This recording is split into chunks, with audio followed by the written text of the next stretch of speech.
Hallelujah. அந்த செய்கையில 100% God. Yes.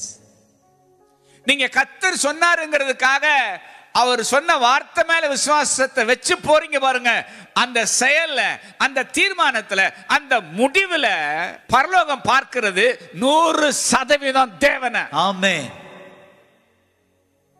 1% கூட அதுல நீங்க என்னன்னா இல்ல தேவன் சொன்னார்னு உங்களுக்கு இருக்கிற வேலையை கூட விட்டுட்டு போறீங்க பாருங்க, அதுல இருக்கிறது 1% கூட நீங்க இல்ல. எஸ். ஹalleluya. ஒரு 3 நாளைக்கு முன்னாடி ஒரு ஊழியக்காரங்க லைவ்ல எங்களை ஃபாலோ பண்றவங்க நேரடியா லைவ்ல ஜஸ்ட் வந்து உட்காரணும்னு வந்துட்டாங்க குடும்பமா. அவங்க வந்து மெசேஜ் எல்லாம் கேட்டு முடிச்ச பின்னாடி நான் கீழே இறங்கி அவங்கள நான் கிரீட் பண்ணி எங்க இருந்து வந்துறீங்க, எப்படி இருக்கிறீங்க அப்படின்னு அவங்கள்ட்ட வந்து நாங்க கேட்கிறப்ப அவங்க சொன்னாங்க, இந்த மார்னிங் டிவோஷனை கேட்கறதுனால எங்களுக்குள்ள ஒரு தரிசனம் விதைக்கப்பட்டது. தந்தையர்கள்ட்ட உட்காந்து அவங்க அறிமுகப்படுத்திட்டு இருந்தேன் இந்த ஃப்ரைடே. அப்போ அவர் சைடில் இருக்கிற என்னை பார்த்து சொல்றாரு, அப்பாட்ட விதைச்சது இந்த இருக்காருப்பா அப்படின்னாரு. எங்களுக்கு ஆச்சரியமா இருந்துச்சு. ஆண்டவர் இவங்களுக்குள்ள என்ன மாதிரி தரிசனத்தை விதைக்க நீர் எங்களை பயன்படுத்தினீர். எஸ். அவங்க சொன்னது நான் எங்கேயுமே இதுவரை நான் கேள்விப்படாது. எனக்கே ஒரு ஐ ஓப்பனிங் இருந்துச்சு. ஐ திங்க் நான் நாளைக்கு கழிச்சு அது மெசேஜா கூட வரும். அவங்க இப்போ வந்து ஒரு 250 பேர் கொண்ட ஒரு சர்ச்சை நடத்திட்டு இருக்காங்க. எஸ். அதுக்கு அவங்க பாஸ்டர். ஆண்டவர் சொன்னாரா, நீ எல்லாத்தையும் நீ ஸ்தாபனத்தில் கொடுத்துட்டு நீ வட இந்தியாவுக்கு நீ யாருன்னா போயிருந்தா மிஷனரியா போயிரு.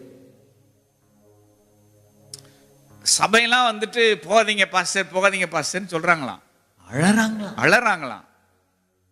ஆனா அவர் தெளிவா சொல்றாரு, பிரத்யட்சமா என்னோட ஆண்டவர் பேசி இருக்கிறாரு, எல்லாத்தையும் நான் விட்டுட்டு நான் எங்க போறேன்னா வட இந்தியாவுக்கு மிஷனரியாக. இப்படி அந்த முடிவெல்லாம் நீங்க என்ன செஞ்சீங்கன்னா எடுத்தீங்க. அப்ப சொன்னாரு, கல்யாண்குமார் என்கிற ஒரு தேவ மனுஷன், அவருடைய மீட்டிங்ல நான் இருக்கிறப்ப அவர் சொன்னாரு, ஆண்டவர் வந்து அவர் மூலமா பேசினாராம், ஊழியத்தை கொடுத்துருவியா அப்படின்னு கேட்டாராம். அதானே ஊழியத்தை நான் கேட்டா நீ கொடுத்துருவியா அப்படின்னு கேட்டாராம். என்ன அந்த வார்த்தை ரொம்ப உடைச்சிருச்சு. ஆனால் அந்த ஊழியத்தை கொடுத்துட்டு நான் வட இந்தியா என்ன செய்யறேன், இந்த முடிவுல 1% கூட அவருடைய சுயமே இல்ல. அவர் வந்து 1 லட்சம் ரூபாய் சம்பளத்துல இருந்தாருங்களாம், வேலை இல்ல. அப்ப ஆண்டவர் சொன்னாரா, வேலையை விட்டுட்டு எனக்காக வருவியா ஊழியத்துக்கு அப்படின்னு கேட்டாராம். 1 lakh சேலரி விட்டு வந்துட்டாரு. இப்ப ஊழியத்தை விட்டுட்டு நான் காட்டுற ஊழியத்துக்கு போய் எஸ்.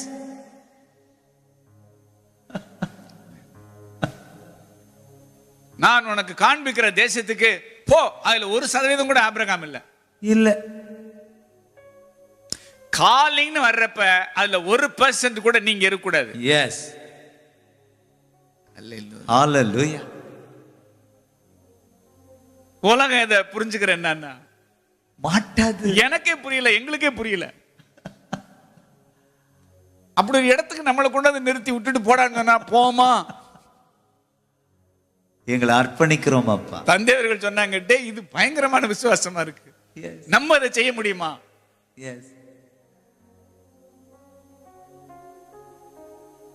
உங்களுக்கே உரியது. எஸ். அந்த தனிச்சிறப்பை நீங்க இழக்கிறீங்க பாருங்க, அங்கதான் நீங்க யாரா ஆறீங்க, பூஜ்யமாகறோம். இந்த ஸ்டாண்ட மத்தவங்களால அண்டர்ஸ்டாண்ட் பண்ணவே என்னன்னா முடியல. எலியாவின் சொற்படி செய்தாள். அந்த செயல்ல 1% கூட அவ இல்ல. 100% அங்க தெய்வம் எதை பார்த்தார்னா அவரை சார்ந்து கொள்ளுகிற ஒரு ஃபெய்த்தை மட்டுமே பார்த்தார். ஆண்டவர் மேல நீங்க வச்சிருக்கிற 100% விசுவாசத்தை உங்களை சுத்தி இருக்கிற ஜனங்கள் பார்க்கக்கூடிய இடத்துல இன்னைக்கு நீங்க நிக்கிறதுக்காக டாடிக்கு முதல்ல ஸ்தோத்திரம். ஹalleluya. Hallelujah. Hallelujah. சொல்லுங்க, I dare to believe you, Lord. I dare to believe you, O Lord. உங்களை மாத்திரம் நான் என்ன செஞ்சுக்கிட்டேன், நம்புறேன், சார்ந்து பிடிச்சுக்கிட்டேன். ஆதாரம் நீர்தானையா எந்துரையே, ஆதாரம் நீர்தானையா. ஆதாரம் நீர்தானையா எந்துரையே ஆதாரம் நீர்தானையா. நாம பூஜ்யமாகணுங்கிறதுக்காக தான், பூஜ்யமாக்கணுங்கிறதுக்காக தான் நமக்கு இருந்த கடைசி நம்பிக்கைகளும் நம்ம என்ன செய்தது? கைவிட்டது. இதை தேவன் அனுமதித்தார். 100% கவனத்தை நம்மிடமிருந்து பெற்றுக்கொள்வதற்காக, 100% நாம அவரை மாத்திரமே சார்ந்து கொள்ள வேண்டும் என்கிற நிலைக்கு நம்மளை கொண்டு வருவதற்காக நமக்கு இருந்த கடைசி நம்பிக்கையை நம்ம கையை விட்டு போச்சு. எஸ், அல்லேலூயா. அல்லேலூயா. கடைசி ஆதாரமும் கையை விட்டு போகுதுன்னா அவர்தான் ஆதாரம், அவர்தான் ஆதாரம். அல்லேலூயா. யோசபாத் ராஜா எடுத்த டெசிஷன்ல ராஜாவுக்குரிய எதையும் பார்க்க முடியல. எஸ், ராஜ தோரணியம் பார்க்க முடியல. ராஜாவை போல பேச முடியல. ராஜா பேசினாலே பிரசங்கமா தான் இருக்கு. எஸ், கர்த்தருடைய தீர்க்கதரிசிகளை நம்புங்கள், அப்பொழுது நீங்கள் சித்தி பெறுவீர்கள். கர்த்தருடைய தீர்க்கதரிசிகளை அப்பொழுது நிலைப்படுவீர்கள். எஸ், அது பாஸ்டர் பேசுற மாதிரி நீங்க ராஜா என்ன செய்றீங்க? பேசுறீங்க. நான் ராஜா பாஸ்டர். ராஜா பாஸ்டர், பாஸ்டர் ராஜா, ராஜா பாஸ்டர். எஸ், ராஜா பாஸ்டர் வேலையை பார்க்க ஆரம்பிச்சிட்டார். எஸ்,